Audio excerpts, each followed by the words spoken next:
యుద్ధంలో వైమానిక దళం లేకపోతే యుద్ధంలో ఓటమి తథ్యమేనా? దశాబ్దాలుగా జరిగిన యుద్ధాలు చూస్తే ఈ విషయం నిజమే అనిపించక మానదా? ఓసారి ఫ్లాష్ బ్యాక్ వెళ్దాం. 1971 డిసెంబర్ 4న రాజస్థాన్ ఎడారిలో లొంగేవాలా అనే ప్లేస్ ఉంది. అక్కడ 120 మంది భారత సైనికులు తక్కువ ఆయుధాలతో 2000 మంది పాకిస్తాన్ సైనికుల దాడిని ఎలా ఎదుర్కొన్నారని తెలుసా? అసలు కథలోకి వెళ్తే 1971 డిసెంబర్ 5ను భారత సైనిక చరిత్రలో కీలక తేదీగా పరిగణిస్తారు. ఎందుకంటే 1971లో పాకిస్తాన్తో ఒక యుద్ధం జరిగింది.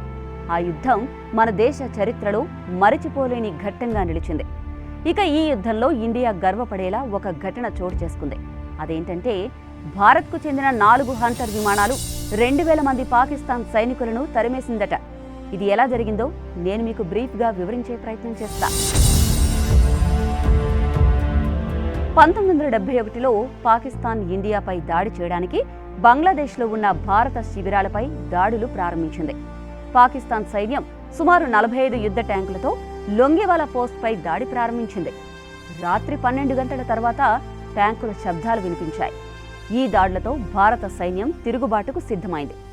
భారత సైనికులు తమ తక్కువ బలంతో లొంగేవాలా పోస్ట్ను కాపాడడానికి సిద్ధమయ్యారు. కానీ ఈ యుద్ధంలో మన వాయుసేన కూడా కీలక పాత్ర పోషించింది.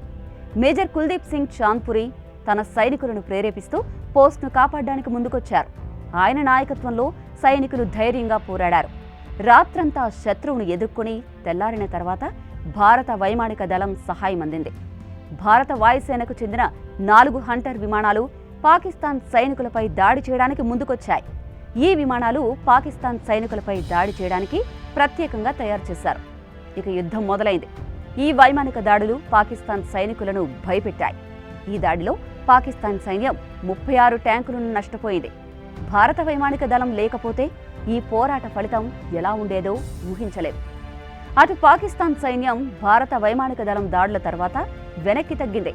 భారత సైనికులు తమ ధైర్యంతో పోస్ట్ను కాపాడారు. ఈ యుద్ధం భారత సైనిక శౌర్యానికి ప్రతీకగా నిలిచింది. లొంగేవాలా యుద్ధం తక్కువ బలంతో ధైర్యంతో శత్రువును ఎలా ఎదుర్కోవాలో చూపించిన ఒక చక్కటి ఉదాహరణ. మేజర్ కుల్దీప్ సింగ్ చాంద్పురి నాయకత్వం, భారత వైమానిక దళం సహాయం ఈ యుద్ధం విజయానికి ముఖ్య కారణాలు.